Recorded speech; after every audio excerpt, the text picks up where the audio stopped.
जय हिंद प्यारे दोस्तों। अप्लाइड स्टडी में आपका स्वागत है। आई होप कि पिछले क्लासेस को आप लोगों ने अच्छे से रिवीजन किया होगा और जो मैंने पढ़ाया था पिछले क्लासेस में वो आप लोगों ने रिवीजन करते हुए जो भी इम्पोर्टेंट क्वेश्चन जो है उससे रिलेटेड वो सारा कुछ आप लोगों ने किया होगा। पिछले क्लासेस में कुछ जो इम्पोर्टेंट जो है मैंने फैक्ट्स बताए थे और उसके जो रीजंस बताए थे जो कि आने वाले एग्जाम्स में या फिर बहुत सारे एग्जाम्स में आपको देखने को मिलेंगे। क्योंकि कुछ भी क्वेश्चंस जो है आप अगर ऑब्जेक्टिव क्वेश्चंस लगाते हैं उससे तो क्वेश्चन आता ही है, उससे रिलेटेड कुछ भी क्वेश्चंस जो है जैसे बहुत सारे जो इंपॉर्टेंट फैक्ट्स निकल के आते हैं जो भी आपको प्रैक्टिकल में जो यूज़ होता है उससे कुछ कुछ इंपॉर्टेंट क्वेश्चन जो है वो आप लोगों के लिए निकल के आते हैं जो कि आपको बहुत सारे बुक्स में नहीं देखने को मिलेगा। तो उस क्वेश्चन और उस इंपॉर्टेंट फैक्ट को हम लोग आज जो है देखने वाले हैं, ठीक है। और उसके अलावा जो भी इंपॉर्टेंट क्वेश्चंस हैं और जो भी आगे जो है कुछ ये कुछ हम लोग टॉपिक्स को पढ़ने वाले हैं वो हम लोग ब्रीफली देखेंगे और अच्छे से समझने की कोशिश करेंगे। तो चलिए फिर आज के टॉपिक को हम लोग स्टार्ट करते हैं। उससे पहले मैं बोलना चाहूँगा जिन लोगों ने अभी तक इस वीडियो को शेयर नहीं किया वो जल्दी से जल्दी इस वीडियो को शेयर कर दें और जिन लोगों ने अभी तक अप्लाइड स्टडी को सब्सक्राइब नहीं किया वो जल्दी जल्दी सब्सक्राइब कर दे और बेल आइकन पर क्लिक कर दे ताकि आने वाले जितने भी नोटिफिकेशन हैं आपके जो भी एग्जाम रिलेटेड जो भी आपके नए बैचेज आएंगे या फिर जो भी नए वीडियोज आएंगे वो सारे के नोटिफिकेशन जो है आपको मिल सके और आप जो है कंटिन्यू इसी तरह जो है प्रिपरेशन अप्लाइड स्टडी के साथ रह के अच्छे से प्रिपरेशन करते रहें। तो चलिए फिर हम लोग स्टार्ट करते हैं। तो ये देखिए दोस्तों, ये जो फैक्ट है हम लोग फैक्ट जानेंगे कि जो प्रैक्टिकल में जो वाकई में जो यूज होता है उसी प्रैक्टिकल से रिलेटेड कुछ क्वेश्चंस आपको देखने को मिलेंगे। यहाँ देखिए पहला जो बोल रहा है कि हम लोगों के पास दो बल्ब है, एक है हम लोगों के पास 60 वाट का और दूसरा है 100 वाट का और दोनों जो है सेम वोल्टेज रेटिंग का है और दोनों जो है वो सीरीज में कनेक्टेड है, ठीक है। और किसी रूम में कनेक्टेड है और उससे जो है सप्लाई जो है हम लोग दे रहे हैं। तो इसमें बोल रहा है कि इनमें से कौन सा बल्ब जो है 60 वाट और 100 वाट बल्ब में से कौन सा बल्ब ज़्यादा ब्राइट करेगा। यदि एक बल्ब को हम लोग बंद कर दें तो पूरे रूम में जो इल्यूमिनेशन हो रहा है, जो उजाला हो रहा है, जो लाइट हो रहे हैं उसमें क्या इफेक्ट आएगा वो हम लोगों को बताना है। तो यहाँ देखिए, यहाँ एक दिया हुआ आपका 60 वाट का और ये 100 वाट का बल्ब दिया हुआ और दोनों बोल रहा है कि मान लीजिए ये जो है सीरीज में कनेक्टेड है। यहाँ पे यही बोल रहा है कि ये दोनों बल्ब जो है वो सीरीज में कनेक्टेड है, ठीक है। और एक है आपका 60 वाट का और एक है आपका 100 वाट का, यही कह रहा है। तो मैंने बताया था कि सीरीज में अगर कनेक्टेड है तो कौन सा बल्ब ग्लो करेगा, कौन सा बल्ब कम ग्लो करेगा। तो एक फॉर्मूला आप लोग को याद होगा, P is equal to V²/R, इस तरह का, ठीक है। तो इसमें क्या होता है, यहाँ देखिए एक बल्ब का रेटिंग कम है और एक बल्ब का रेटिंग ज़्यादा है। तो 60 वाट बल्ब का रेटिंग क्या है, यहाँ पे कम है। तो अगर यहाँ पे कम है तो यहाँ पे रेजिस्टेंस क्या होगा, यहाँ पे ज़्यादा हो जाएगा। क्यों?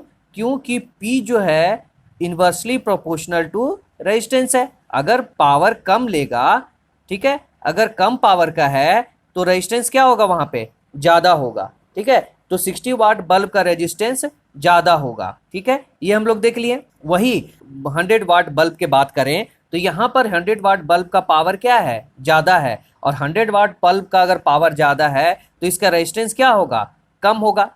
तो एक चीज़ मैंने और बताया था कि अगर हीट अगर हम लोगों का निकल रहा है तो heat is directly proportional to I²R होता है। तो जिस रेजिस्टेंस का, जिस बल्ब का रेजिस्टेंस ज़्यादा होगा उसमें ज़्यादा हीट करेगा। तो इन दोनों बल्ब में 60 वाट बल्ब और 100 वाट बल्ब में से किसका ज़्यादा रेजिस्टेंस है, रेजिस्टेंस है आपका 60 वाट बल्ब का। तो रेजिस्टेंस जिसका ज़्यादा वो ज़्यादा हीट ग्लो करेगा और ज़्यादा हीट देगा यानी ग्लो वो ज़्यादा करेगा। तब हम लोग इसमें ये जाने कि इसमें जो है 60 वाट बल्ब का जो ग्लो है वो सबसे ज़्यादा ग्लो करेगा, 60 watt bulb as compare to 100 watt bulb, ठीक है, ये समझ गए। दूसरी बात ये कि ये जो है सीरीज में कनेक्टेड है, आप देख रहे हैं यहाँ पे सीरीज में कनेक्टेड है, ये 60 वाट का है और ये है 100 वाट, ये सीरीज में कनेक्टेड है। सीरीज में करंट क्या होगा, सेम होगा सभी में, आई करंट ही फ्लो कर रहा है। तो यहाँ पर जो लार्जर रेजिस्टेंस होगा, जो बड़ा रेजिस्टेंस होगा उसी का हीट जो है वो ज़्यादा होगा। मैंने बताया अभी H is directly proportional to R, तो इसका R, इसका रेजिस्टेंस ज़्यादा, तो रेजिस्टेंस ज़्यादा तो हीट ज़्यादा और हीट ज़्यादा तो ग्लो ज़्यादा, ठीक है, ये समझ गए। दूसरी बात यहाँ कह रहा है कि अगर एक बल्ब, दोनों में से कोई एक बल्ब को अगर हम लोग बंद कर देते हैं ठीक है। तो सर्किट में क्या होगा, तो यहाँ पे देखिए ये सर्किट का रेजिस्टेंस है, ये पूरा सर्किट हो गया, ये 60 वाट हो गया और ये हो गया 100 वाट बल्ब। इसका रेजिस्टेंस ज़्यादा और इसका रेजिस्टेंस कम। पूरे सर्किट का एक रेजिस्टेंस हो गया, क्योंकि सीरीज में कनेक्टेड है तो यहाँ पर ये R1 मान लेते हैं, ये R2 मान लेते हैं, तो यहाँ पर R1 प्लस R2 होगा। अब बोल रहा है दोनों में से कोई एक बल्ब को हम लोग बंद कर देते हैं। मान लीजिए इसी को हम लोग बंद कर दिए, ठीक है, इसको हम लोग बंद कर दिए, तो पूरे सर्किट का रेजिस्टेंस क्या हो जाएगा, पूरे सर्किट का रेजिस्टेंस कम हो जाएगा, क्योंकि एक रेजिस्टेंस हट गया। तो एक रेजिस्टेंस हट गया, पूरे सर्किट का रेजिस्टेंस क्या हो गया, कम हो गया। तो अब मैंने बताया था कि जब P inversely proportional to resistance, अगर मान लीजिए रेजिस्टेंस अगर कम हो गया तो पावर क्या हो जाएगा, लेने का क्षमता बढ़ जाएगा, और पावर अगर बढ़ेगा तो वहां पे उस रूम का लाइट जो है वो बढ़ जाएगा। तो यहाँ पर कहने का ये बात है कि जब यहाँ पे एक रेजिस्टेंस, एक स्विच, एक बल्ब का स्विच ऑफ कर दिए तो पूरे सर्किट का, उस सीरीज सर्किट का रेजिस्टेंस, पूरे सर्किट का रेजिस्टेंस हो गया कम। अब पूरे सर्किट का रेजिस्टेंस अगर कम हो गया तो पावर क्या हो जाएगा, पावर हो जाएगा, पावर बढ़ जाएगा, ठीक है। तो अगर पावर बढ़ जाएगा तो पूरा रूम का लाइट क्या हो जाएगा, पूरा रूम का लाइट जो है वो बढ़ जाएगा, ठीक है। समझ गए? अगर नहीं समझ में आया होगा तो प्लीज कमेंट करके जरूर बताएं। अभी देख लीजिए हम लोग के पास क्या था, दो रेजिस्टेंस था, दो बल्ब था, ठीक है, एक 60 वाट बल्ब था और एक था हम लोग के पास 100 वाट का बल्ब। अगर इसमें बोल दिया जाए कि ये सीरीज कनेक्टेड बल्ब है, इसका हम लोगों को एक इक्विवेलेंट पावर निकाल के बताओ, टोटल पावर कितना कंज्यूम कर रहा है ये सर्किट, तो हम लोग कैसे करेंगे। तो मैंने बताया था टोटल पावर के लिए PT इज इक्वल टू, यहाँ इसको मान लेते हैं P1, इसको मान लेते हैं P2, ठीक है। तो यहाँ पे होगा P1 into P2 by P1 plus P2 हो जाएगा, ठीक है। तो यहाँ पे क्या होगा, P1 का वैल्यू 60 इंटू P2 का वैल्यू 100 बाई यहाँ पर 60 प्लस 100, कुछ इस तरह होगा। जब इसको कैलकुलेट करेंगे तो यहाँ पे निकल आएगा 37.5 वाट, ठीक है।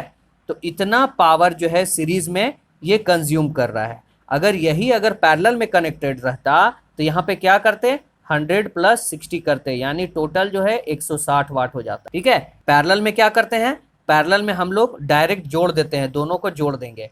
लेकिन वही सीरीज में क्या करेंगे, सीरीज में कुछ इस तरह का फॉर्मूला लगाएंगे, जैसे हम लोग पैरेलल में रेजिस्टेंस को कैलकुलेट करते हैं उसी तरह का कैलकुलेशन इसमें हम लोग करेंगे। समझ गए? चलिए नेक्स्ट चलते हैं।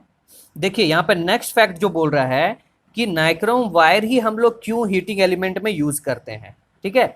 तो मैंने बताया था कि नाइक्रोम वायर जो है वो आपका दो एलिमेंट से बन के रहता है, और दो एलिमेंट से बना हुआ कौन कौन सा बना हुआ रहता है, एक रहता है आपका निकेल का और एक रहता है क्रोमियम का। तो दोनों मिल के बनता है क्या, नाइक्रोम बनता है। तो एक एलॉय बना रहा है, तो किसी भी एलॉय का रेजिस्टेंस क्या होता है, बहुत ज़्यादा हाई होता है, ठीक है।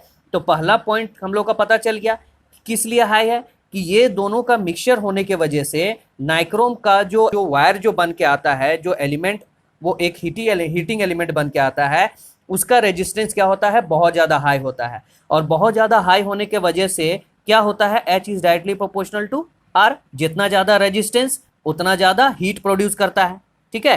तो हम लोगों को ज़्यादा हीट के लिए हम लोग को हाई रेजिस्टेंस चाहिए। तो अगर हम लोग कॉपर या एल्युमिनियम यूज़ करेंगे तो वहाँ पे वो हीट बर्दाश्त नहीं कर पाएगा।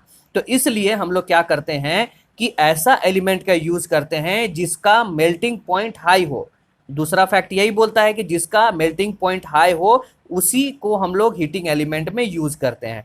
मतलब कहने का मतलब ये है कि मान लीजिए ये आपका नाइक्रोम का वायर है, ठीक है। ये मान लीजिए अगर आपका 1200 डिग्री सेल्सियस ये बर्दाश्त कर रहा है, ठीक है, ये आपका नाइक्रोम का वायर है। अगर इसी के जगह पे अगर हम लोग कॉपर या एल्युमिनियम का अगर हम लोग यूज़ करते हैं, ठीक है, तो यहाँ पर क्या होगा कि 100 डिग्री सेल्सियस जाते जाते या फिर किसी पर्टिकुलर टेम्परेचर में जाते जाते ये क्या हो जाएगा, मेल्ट हो जाएगा। लेकिन वही नाइक्रोम वायर जो है वो निकेल और क्रोमियम का मिक्सचर है, जिसके वजह से ये जो है इसका मेल्टिंग पॉइंट हाई हो जाता है, यानी मैक्सिमम टेम्परेचर, यानी 1200 डिग्री 1600 डिग्री इस तरह का जो टेम्परेचर तक है ये जो है बर्दाश्त कर पाता है। इसलिए इसका हम लोग जो है यूज़ जो है हीटिंग एलिमेंट के तौर पर करते हैं, ठीक है। ये दूसरा पॉइंट समझ गए। तीसरा पॉइंट कहता है कि ये जो है इजीली ऑक्सीडाइज नहीं होता है। मतलब अगर कह रहे हैं कि मान लीजिए एक ये बल्ब है, ठीक है, ये बल्ब पैक्ड है और इसको हम लोग जो है सप्लाई देते हैं, इसको यहाँ पे हम लोग सप्लाई दिए, तो ये क्या हो गया कि बल्ब जो है जैसे यहाँ सप्लाई दिए यहाँ पर ग्लो होना चालू हो गया, ठीक है। लेकिन इसमें क्या करेंगे, इस जो कांच जो ऊपर लगा हो रहता है इसको हम लोग हटा देंगे। जैसे ही यहाँ पे हटाएंगे और सेम वोल्टेज हम लोग दे रहे हैं, यहाँ पे सेम सप्लाई दे रहे हैं, तो ये क्या होगा, जैसे ही हम लोग सप्लाई देंगे वैसे ही ये फ्यूज कर जाएगा, ठीक है। यानी ये जो है हवा में आते ही जो है ऑक्सीडाइज हो जाता है, ये तुरंत जल के खत्म हो जाता है। लेकिन वही अगर हम लोग नाइक्रोम का यूज करेंगे और अगर उसमें हम लोग सप्लाई दे रहे हैं, सप्लाई देने के बाद जब वो हीट जनरेट कर रहा है तो वो एयर के संपर्क में आने के बाद भी जो है वो ऑक्सीडाइज नहीं होगा, वो जो है अपने आप को, वो अपना हीट को जो है वो मेंटेन करके रखता है। तो समझ गए कि नाइक्रोम वायर का हम लोग क्यों यूज करते हैं। नाइक्रोम वायर का यूज इसलिए करते हैं, पहला कि वो हाई रेजिस्टेंस का रहता है और हाई रेजिस्टेंस के होने के वजह से वो हीट जो है हाई हीट हम लोग को मिलता है। दूसरा कि जब हम लोग उसको यूज करते हैं हाई रेजिस्टेंस के तौर पे और हाई हीट हम लोग उससे लेते हैं तो वो मेल्ट जल्दी नहीं करता। तीसरा पॉइंट ये कहता है कि वो हवा के संपर्क में आने के बाद भी वो जो है वो जल्दी ऑक्सीडाइज नहीं होता है। इसलिए हम लोग नाइक्रोम वायर का हीटिंग एलिमेंट के तौर पे हम लोग यूज करते, ठीक है, समझ गए। नेक्स्ट फैक्ट देखिए दोस्तों, यहाँ पे बोला गया है कि जो फ्यूज का जो है इंपॉर्टेंट कैरेक्टरिस्टिक्स, उसका कैरेक्टर क्या है वो हम लोग को बताना है। तो फ्यूज में जो है वो फ्यूज किस पे डिपेंडेंट रहता है, फिजिकल साइज पे डिपेंडेंट रहता है, दूसरा करंट रेटिंग पे डिपेंडेंट रहता है, और तीसरा जो है वोल्टेज रेटिंग का जो है रहता है उसमें, और फ्यूजिंग कैरेक्टरिस्टिक्स उसमें हम लोग देखते हैं। तो इसमें क्या है कि फिजिकल साइज की हम लोग बात करते हैं कि मान लीजिए अगर कोई फ्यूज का अगर वायर जो है वो उसका जो एरिया है वो ज़्यादा है, जैसे R is directly proportional to rho into L by A करते हैं, ठीक है। अगर फ्यूज वायर का एरिया अगर हम लोग बढ़ा देते हैं तो उसका रेजिस्टेंस हो जाएगा कम, और रेजिस्टेंस अगर कम हो जाएगा तो वहाँ पे जो है मैक्सिमम करंट पार होने लगेगा, और ये जो है अगर बहुत ज़्यादा करंट पार होने लगेगा वहाँ पे, तो वहाँ पे होगा क्या कि वो जल्दी मेल्ट कर जाएगा, ठीक है।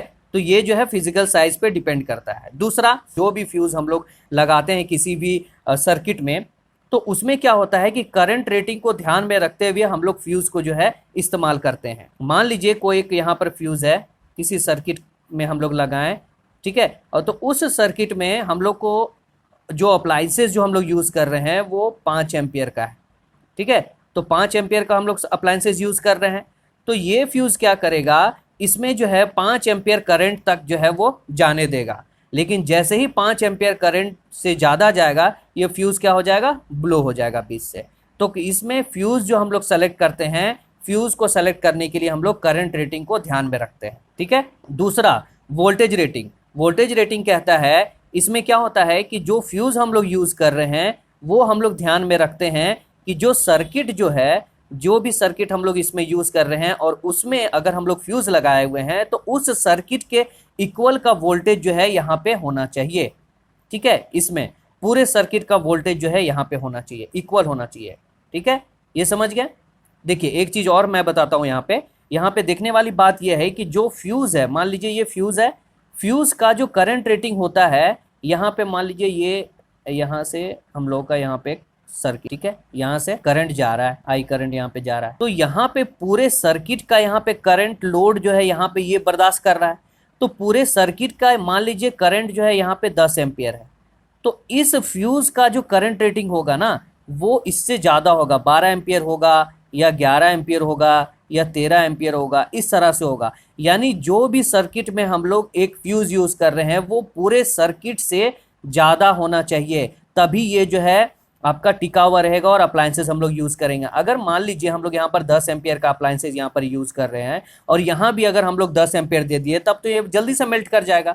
तो यहाँ पर देखने वाली बात है, जनरल नॉलेज की बात है यहाँ पे, कि 10 एम्पियर का अगर पूरे सर्किट का अगर यहाँ पर है, करंट यहाँ जा रहा है और यहाँ पे फ्यूज़ हम लोग लगाए हैं प्रोटेक्शन के लिए, तो ये 10 एम्पियर से ज़्यादा यहाँ पे ये लगाएंगे, ताकि यहाँ पर अगर फॉल्ट हो, फॉल्ट होने पे बहुत ज़्यादा करंट लेता है, तो 10 एम्पियर के बाद जो करंट आएगा उसके बाद ही ये मेल्ट करेगा, ठीक है, ये समझ गए। दूसरी बात ये, जो भी वोल्टेज यहाँ पे सर्किट में मान लीजिए यहाँ पर 220 वोल्ट यहाँ यूज़ कर रहे हैं, तो कोशिश करेंगे कि यहाँ पे जो वोल्टेज होगा वही सेम वोल्टेज जो है यहाँ पे होना चाहिए, ठीक है। यहाँ पे देखिए, यहाँ पे लिखा हुआ है the voltage rating of a fuse must be at least equal to the circuit voltage. तो जितना सर्किट का वोल्टेज होगा उतना ही वोल्टेज जो है वो फ्यूज का होना अनिवार्य है, ठीक है, ये देख लिए। और यहाँ पे देखिए एक चीज़ और छूट गया, ये 25% जो है वो ज़्यादा होना चाहिए। यानी यहाँ मैंने बताया जो सर्किट का करंट, मान लीजिए ये सर्किट का करंट है, यहाँ फ्यूज़ लगा हुआ है, ठीक है, यहाँ फ्यूज़ लगा हुआ है। तो यहाँ पे सर्किट का करंट मान लीजिए अगर 100 एम्पियर है, ठीक है, यहाँ 100 एम्पियर हम लोग यूज़ कर रहे हैं, तो इससे 25% ज़्यादा यहाँ पे करंट रेटिंग झेल पाए वही हम लोग यूज़ करेंगे यहाँ। यानी यहाँ पर इसका 25% कितना हो गया, 125 हो गया। यानी 125 एम्पियर तक जो है यहाँ पे करंट यहाँ पे पास होगा।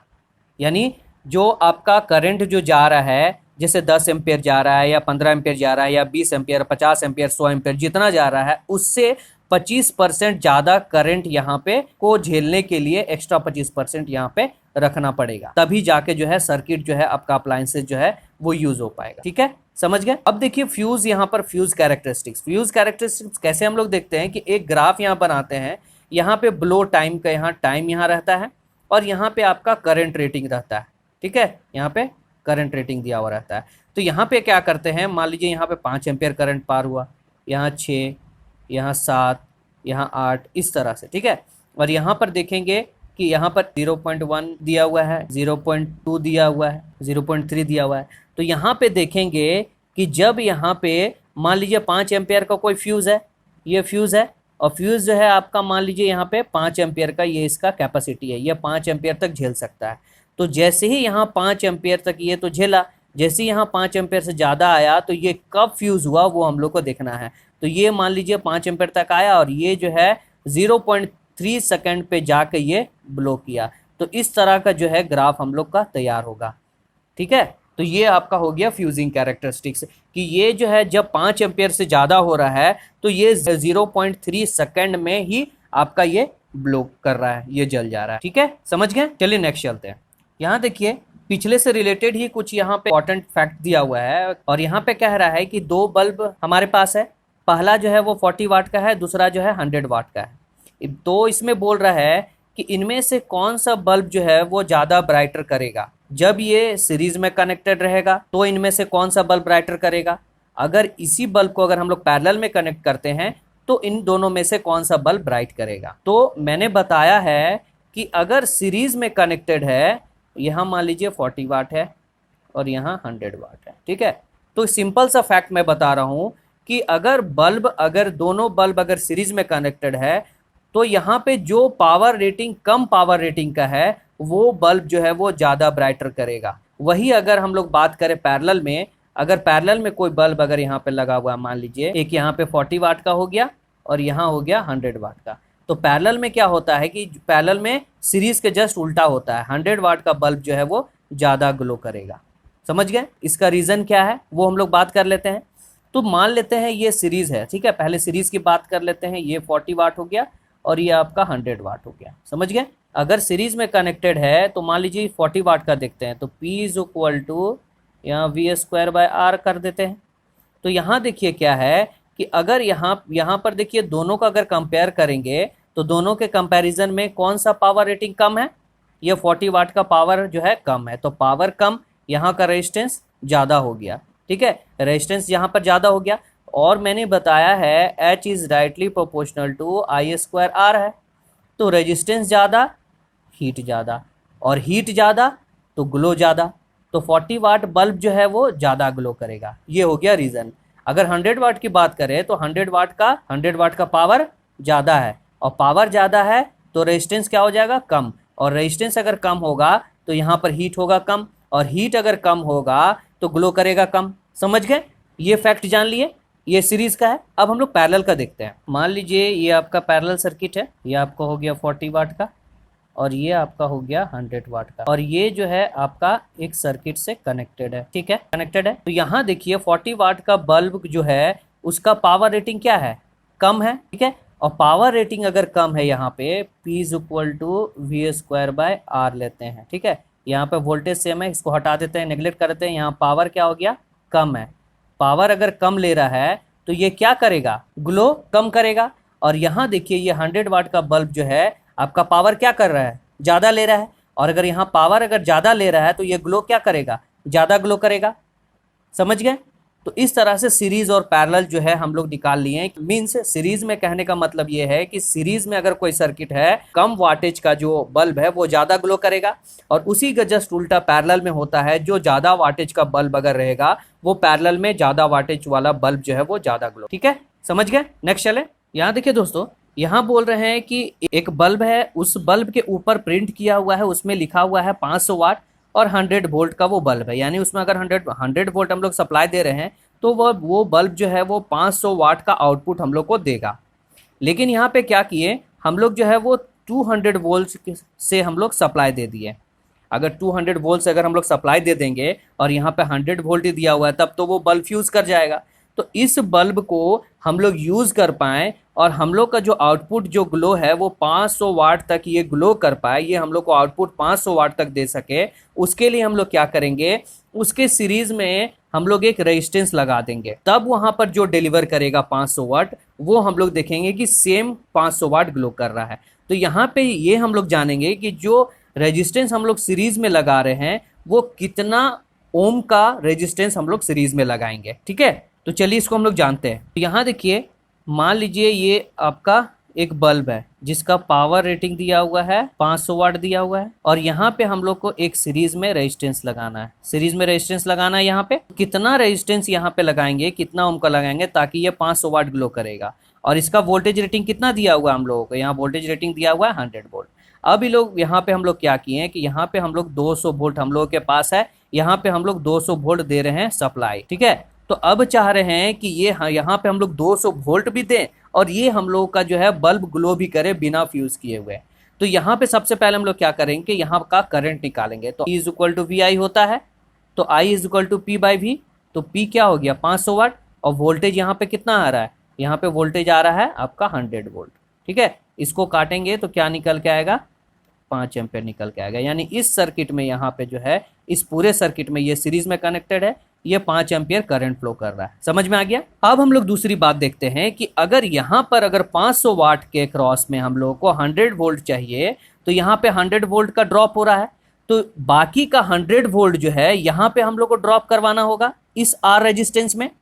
तो अब हम लोग को क्या है, अब हम लोग को पता चल गया कि इसके अक्रॉस हम लोग को 100 वोल्ट का वोल्टेज ड्रॉप करवाना है और करंट इसमें 5 एम्पेयर जा रहा है, तो रेजिस्टेंस निकल जाएगा। तो यहाँ पे रेजिस्टेंस निकालने के लिए R is equal to 100 volt का यहाँ पे हम लोग को ड्रॉप करवाना है, और करंट इसमें जा रहा है 5 एम्पियर, क्योंकि सीरीज सर्किट है करंट सेम होगा। तब यहाँ पे हम लोग काटेंगे तो यहाँ निकल के आएगा 20 ओम। तो यहाँ पर जो रेजिस्टेंस निकल के आएगा, जो 500 वाट है और 100 वोल्ट का जो बल्ब है, और इसको हम लोग 200 वोल्ट से अगर हम लोग चलाना चाह रहे हैं, तो उस 500 वाट के बल्ब के सीरीज में हम लोग 20 ओम का रेजिस्टेंस हम लोग को लगाना पड़ेगा, ताकि वो बल्ब जो है वो 500 वाट का जो ग्लो है वो हम लोग को मिल सके और बल्ब फ्यूज भी ना करे। ठीक है, समझ गए? ये देखिए कुछ इंपॉर्टेंट क्वेश्चन जो है आपका यूपीपीसीएल के प्रीवियस क्वेश्चन से मैंने उठाया है, और ये जो है बेसिक क्वेश्चन जो मैं पढ़ा रहा हूँ उसी से रिलेटेड जो है क्वेश्चन हम लोग डिस्कस करेंगे। आप पिछले जो आपका प्रीवियस ईयर अगर क्वेश्चन होगा 2018 का, उसमें जाके आप देख सकते हैं, ये क्वेश्चंस आपको मिलेंगे। तो ये जो है यूपीपीसीएल का क्वेश्चन है। चलिए इसको हम लोग सॉल्व करते हैं और देखते हैं कितना सारा क्वेश्चन जो हम लोग इसको सॉल्व कर पाते हैं। तो पहला क्वेश्चन यहाँ पर दिया हुआ है, the condition for maximum power transfer is dash and amount of maximum power is. बोल रहा है कि जो मैक्सिमम पावर ट्रांसफर करने के लिए जो कंडीशन है वो बताना है, और दूसरा कि मैक्सिमम पावर ट्रांसफर करने के लिए कौन सा फॉर्मूला लगेगा, यानी मैक्सिमम पावर ट्रांसफर कैसे होगा वो हम लोगों को बताना है। तो मैंने पिछले क्लासेस में बताया था मैक्सिमम पावर ट्रांसफर का कंडीशन क्या होता है कि लोड रेजिस्टेंस जो होना चाहिए वो इक्वल होना चाहिए क्या, आपका थेवेनिन रेजिस्टेंस के बराबर।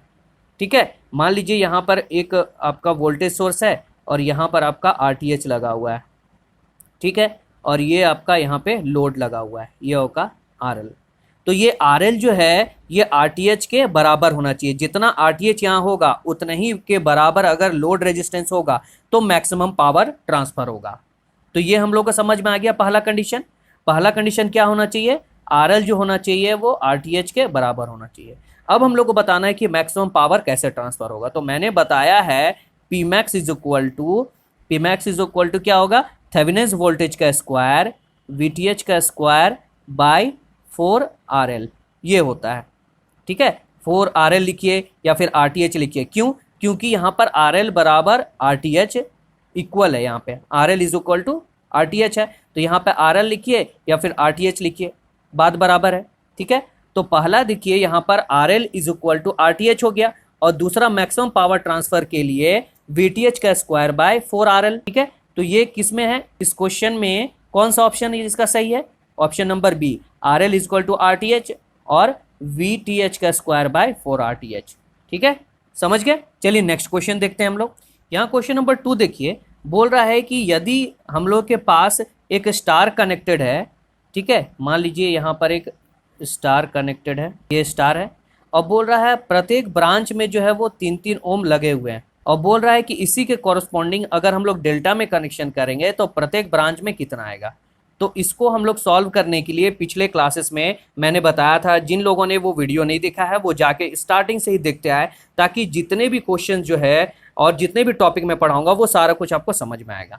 तो चलिए इसको हम लोग सॉल्व करते हैं और देखते हैं कि कैसे बनाएंगे। तो मैंने बताया था कि स्टार से डेल्टा में कैसे कन्वर्ट करना है। पहले तो हम लोग यहाँ पर एक सर्किट बना लेंगे, ठीक है, ये यहाँ पे ऐसे सर्किट बन जाएगा, ये हो गया आपका सर्किट, और यहाँ पे लिख देंगे ए, ये बी और ये सी हो गया, ठीक है। तो ये देखिए ये पूरा का पूरा सर्किट क्या हो गया, RAB हो गया, ठीक है। और यहाँ पे क्या पूछा है, प्रत्येक ब्रांच में कितना होगा। तो यहाँ देखिए स्टार कनेक्टेड है, प्रत्येक ब्रांच में 3-3 है। अगर इसको हम लोग सॉल्व करेंगे तो प्रत्येक ब्रांच में जितना वैल्यू एक ब्रांच में निकल के आएगा उतना ही वैल्यू दूसरा ब्रांच में निकल के आएगा और उतना ही वैल्यू तीसरा ब्रांच में निकल के आएगा, क्योंकि तीनों स्टार में तीनों का जो वैल्यू है वो 3-3 ओम दिया हुआ है।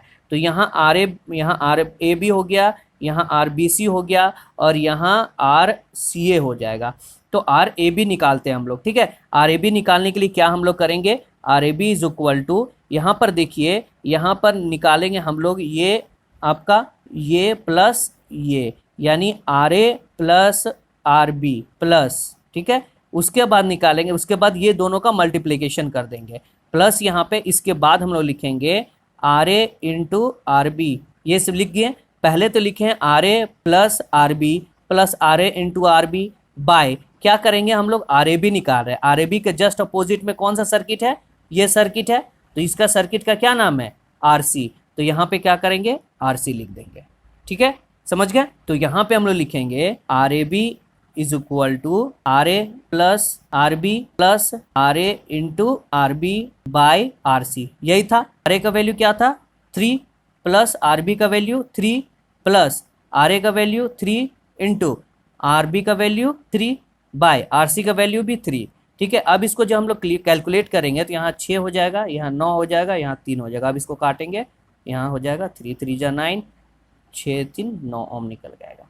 तो यहाँ देखिए सभी में 3 है, कैलकुलेट करके क्या आ रहा है 9, यानी RAB में अगर 9 ओम निकल के आया तो RBC में भी 9 ओम होगा और RCA में भी 9 ओम ही निकलेगा, यानी प्रत्येक ब्रांच में डेल्टा कनेक्शन में प्रत्येक ब्रांच में 9 ओम ही निकल के आएगा। तो ये क्वेश्चन नंबर 2 का आंसर क्या हो गया, क्वेश्चन नंबर 2 का आंसर हो गया 9, ठीक है, समझ गए। चलिए नेक्स्ट चलते हैं। यहाँ देखिए यहाँ पर 3 रजिस्टर दिया हुआ है, 20 ओम, 10 ओम और 5 ओम, तीनों जो है वो पैरेलली कनेक्टेड है। अब यहाँ पूछ रहा है इक्विवेलेंट रेजिस्टेंस क्या होगा, जो इफेक्टिव रेजिस्टेंस जो निकल के आएगा वो क्या होगा। तो ये देखिए मान लीजिए ये पैरेलली कनेक्टेड है, एक का वैल्यू 20 ओम है, दूसरा का वैल्यू 10 ओम है और तीसरा का वैल्यू 5 ओम है। अब तीनों को अगर कैलकुलेट करेंगे तो कैसे करेंगे, 1/R इक्विवेलेंट, यहाँ 1/20 प्लस 1/10 प्लस 1/5, एलसीएम निकालेंगे तो इसका निकल के आएगा 20, और यहाँ पे कैलकुलेट करेंगे तो यहाँ 1 होगा, यहाँ पर 10 दूनी 20, यहाँ 2 और 5 चौके 20, यहाँ 4, 4 2 6, 7/20 हो गया, ठीक है, इतना निकल के आएगा। अब इसको क्या करेंगे हम लोग, उल्टा कर देंगे, उल्टा कर देंगे तो क्या निकल के आएगा 20/7, और इसको जब हम लोग कैलकुलेट करेंगे तो निकल के आएगा 2.85, इतना निकल के आएगा, ठीक है, समझ गए। तो क्वेश्चन नंबर 3 का आंसर क्या हो गया, क्वेश्चन नंबर 3 का आंसर हो गया 2.85 ओम निकल के आएगा इक्विवेलेंट रेजिस्टेंस, ठीक है। चलिए नेक्स्ट देखें। यहाँ देखिए ऊपर जो हम लोगों ने कुछ एक क्वेश्चन सॉल्व किया था उसी से रिलेटेड है।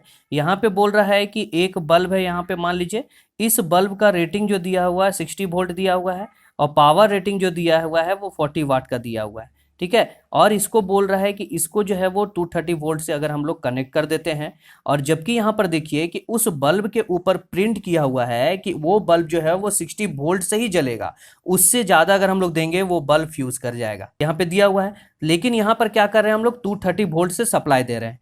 तो जब अगर 230 वोल्ट से सप्लाई देंगे तब तो यूज हो जाएगा। तो इसको ग्लो करने के लिए हम लोग क्या करेंगे, इसके सीरीज में एक रेजिस्टेंस लगा, ये आर रेजिस्टेंस लगा दिए। तो यहां पर इस रेजिस्टेंस का कितना वैल्यू होगा वो बताना है। तो यहां पे हम लोग देख लिए कि 230 वोल्ट हम लोग यहां से सप्लाई दे रहे हैं, और यहां पर चाहिए कितना, 60 वोल्ट। तो यहां पे हम लोग को पता चल जाएगा इस सीरीज सर्किट में कितना करंट जा रहा है। ठीक है, क्योंकि P is equal to VI होता है ना, तो I is equal to P by V। ये हो गया 40 वाट, ये हो गया 60 वाट। काटेंगे तो निकल के आएगा 2/3। ठीक है, निकल के आया इतना 2/3 एम्पियर यहाँ करंट फ्लो कर रहा है इस सर्किट में, 2/3। तो यहाँ पे देखिए, यहाँ पर अगर 60 वोल्ट हम लोग को चाहिए और बाकी का बाकी वोल्टेज हम लोग चाह रहे हैं कि यहाँ पर नहीं आए, तो बाकी का 170 वोल्ट, यानी यहाँ पे 230 में से माइनस करेंगे अगर 60 वोल्ट, तो निकल के आएगा 170 वोल्ट। यानी यहाँ पे हो गया आपका कितना, 170 वोल्ट हो गया यहाँ पे, 170 वोल्ट। ठीक है, तो 170 वोल्ट ये आर के अक्रॉस हम लोग को ड्रॉप कराना है, और इस सीरीज सर्किट में करंट कितना जा रहा है, 2/3 जा रहा है। तो यहाँ पे निकल जाएगा resistance R is equal to V/I। ठीक है, वोल्टेज कितना हो गया 170, V/I, आई कितना हो गया 2/3। यहाँ पर 2/3 जो है ये 2/3, अब ये 3 को क्या करेंगे, ऊपर लेके चले जाएंगे।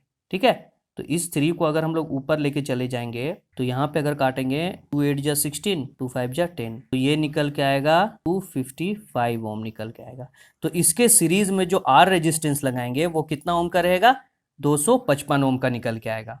समझ में आ गया। तो चलिए नेक्स्ट चलते हैं। नेक्स्ट देखिए दोस्तों, यहाँ क्वेश्चन नंबर 5 में बोल रहा है कि सुपरपोजिशन थ्योरम जो है, इसमें से कौन सा जो है, कौन सा सर्किट में हम लोग सुपरपोजिशन थ्योरम इस्तेमाल नहीं कर सकते हैं। नॉन लीनियर कंपोनेंट्स में, डिपेंडेंट सोर्स में, लीनियर कंपोनेंट्स में और कैपेसिटर में। आप लोग बताइए इसका आंसर क्या होगा, जल्दी से बताइए।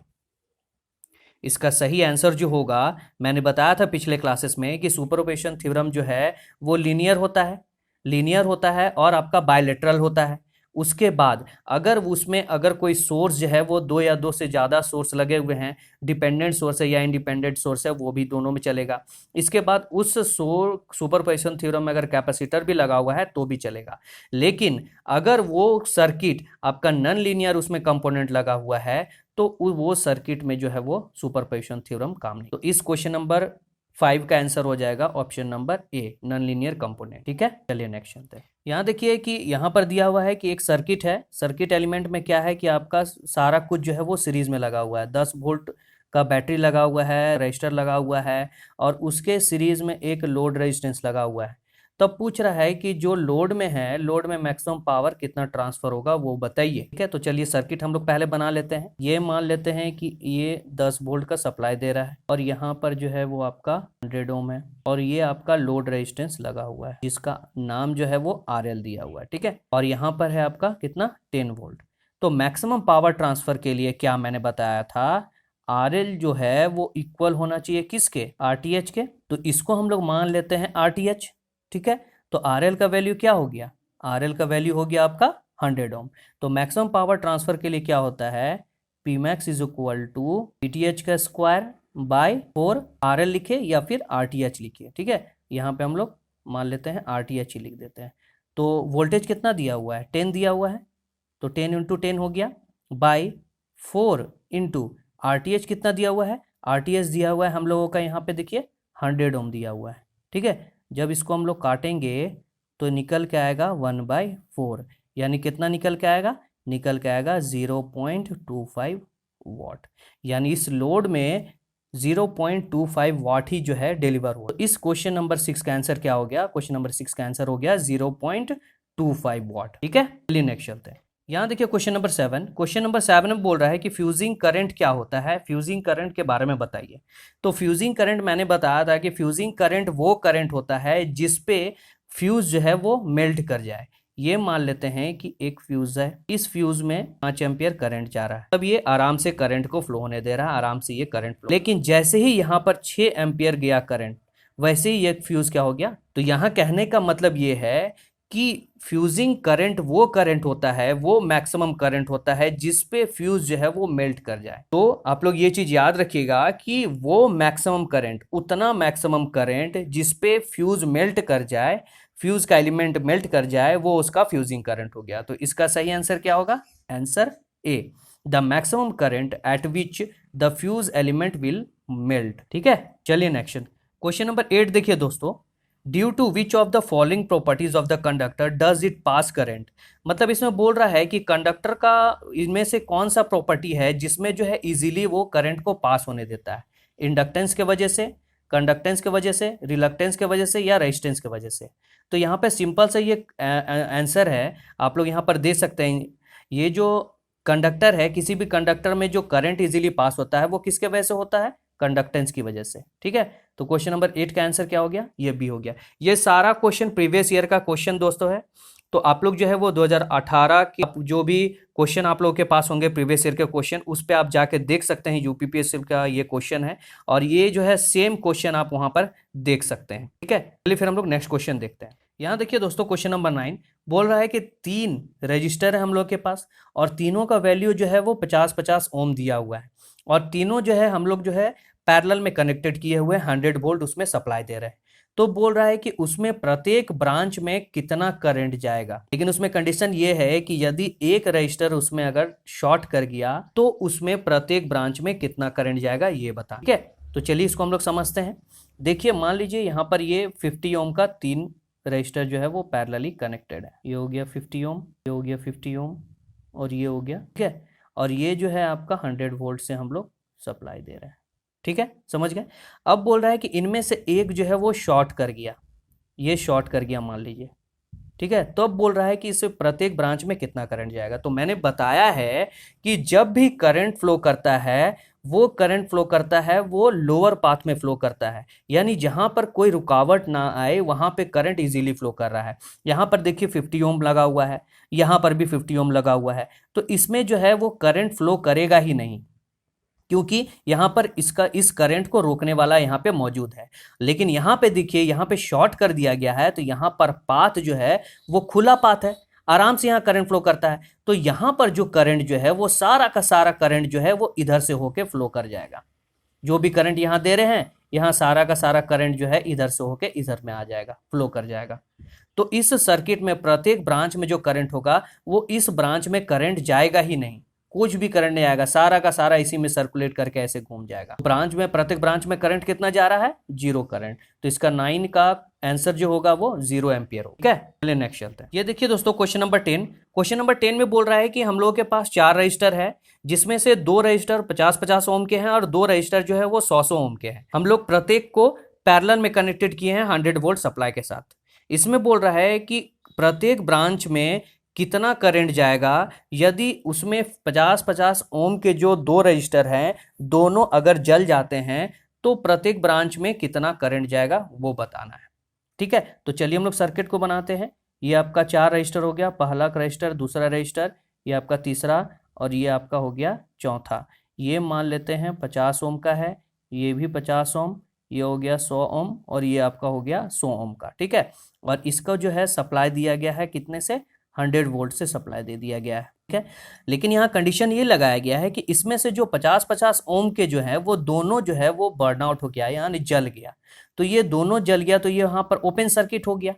ठीक है, तब यहाँ पे सर्किट कैसा बन के आएगा वो हम लोग देख लेते हैं। यहाँ पे जब दोनों जल गया तो यहाँ पर 2 ही रजिस्टर पैरेलल में बसते हैं और दोनों हो गया 100 ओम और ये आपका हो गया 100 ओम। और सप्लाई कितना मिल रहा है हम लोग को? सप्लाई मिल रहा है हम लोग 100 वोल्ट से। ठीक है, तब यहाँ बोल रहा है प्रत्येक ब्रांच में कितना करंट जाएगा। ठीक है, तो इसमें मान लेते हैं हम लोग, इसको I1 मान लेते हैं और इसको मान लेते हैं I2। तो I1 को निकालने के लिए I is equal to V/R होता है। तो V/R वोल्टेज कितना जा रहा है? 100 वोल्ट सप्लाई दे रहे हैं, क्योंकि ये वोल्टेज ये जो है पैरेलली कनेक्टेड है तो दोनों ब्रांच में आपका सेम वोल्टेज जाएगा। तो 100 वोल्ट लिख दिए और एक का रेजिस्टेंस R1 का रेजिस्टेंस मान लेते हैं ये, इसका रेजिस्टेंस हो गया आपका 100 वोल्ट 100 ओम। तो इसको काटेंगे तो कितना निकल के आएगा? 1 एम्पियर। ठीक है, उसी तरह अगर इसको हम लोग यहाँ पर निकालेंगे 100 वोल्ट लगा के तो इसमें भी 1 एम्पियर ही निकल के आएगा। तो टोटल ब्रांच में करंट आपका कितना जा रहा है, 2 एम्पियर करंट आ रहा है, लेकिन दोनों में करंट अलग अलग जा रहा है, कितना जा रहा है, 1 एम्पियर। तो प्रत्येक ब्रांच में करंट जो जा रहा है वो आपका 1 एम्पियर जा रहा है। तो क्वेश्चन नंबर 10 का आंसर क्या होगा, ऑप्शन ए, 1 एम्पियर। ठीक है, समझ गए। ये रहा आज का सेशन दोस्तों, और ये जो सेशन आज जो है इतना ही तक हम लोग कवर करेंगे, और नेक्स्ट क्लास में हम लोग और भी अच्छे अच्छे टॉपिक और भी जो है नए नए क्वेश्चन, प्रीवियस ईयर के क्वेश्चन हम लोग देखने वाले हैं। तो इसी तरह जो है जो मैं अभी पढ़ाया वो सारे क्वेश्चंस को और सारे टॉपिक को आप लोग जो है वो आराम से रिवीजन करेंगे, और अच्छे से रिवीजन करने के बाद कुछ जो आप लोग के पास अगर क्वेश्चंस होंगे या जो भी आप लोगों के पास जो ऑब्जेक्टिव क्वेश्चंस या फिर बुक्स होंगे, वो क्वेश्चन आप लगाने की कोशिश कीजिएगा, और जो क्वेश्चन नहीं बन के आए वो कमेंट करके हम लोग बताइएगा, वो जरूर रिप्लाई मिलेगा आप लोगों को। ठीक है, तो चलिए फिर हम लोग नेक्स्ट क्लास में मिलते हैं। इसी तरह के नए नए टॉपिक जो है हम लोग पढ़ेंगे, और नए क्वेश्चंस को हम लोग सॉल्व करेंगे, और आने वाले जितने भी एग्जाम्स हैं उसके लिए प्रिपरेशन करेंगे। उससे पहले मैं बोलना चाहूंगा, जिन लोगों ने इस वीडियो को अभी तक शेयर नहीं किया है वो जल्दी जल्दी इस वीडियो को शेयर कर दे, और जिन लोगों ने अभी तक अप्लाइड स्टडी को सब्सक्राइब नहीं किया है वो जल्दी जल्दी सब्सक्राइब कर दे और बेल आइकन पर क्लिक कर दे, ताकि आने वाले जितने भी वीडियोज हैं, जितने भी नोटिफिकेशन है या फिर जितने भी बैचेज स्टार्ट होने वाले हैं, वो सारे के नोटिफिकेशन जो है आपको मिल सके, और आप इसी तरह अच्छे से प्रिपरेशन करते जाएं। तब तक के लिए आप घर पे रहें, सेफ रहें। Thank you. जय हिंद दोस्तों।